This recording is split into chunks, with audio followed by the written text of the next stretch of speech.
Hi everyone, in front of me I've got Redmi Note 15 Pro Plus, and let me share with you how to reset app preferences on this device.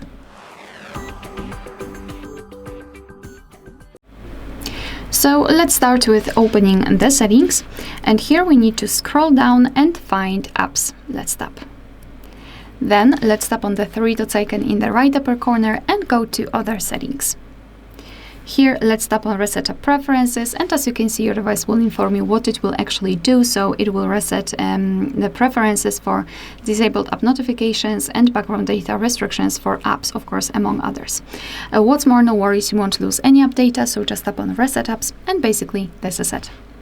Alright, so that will be all. Thank you so much for watching. Please hit the subscribe button and leave the thumbs up.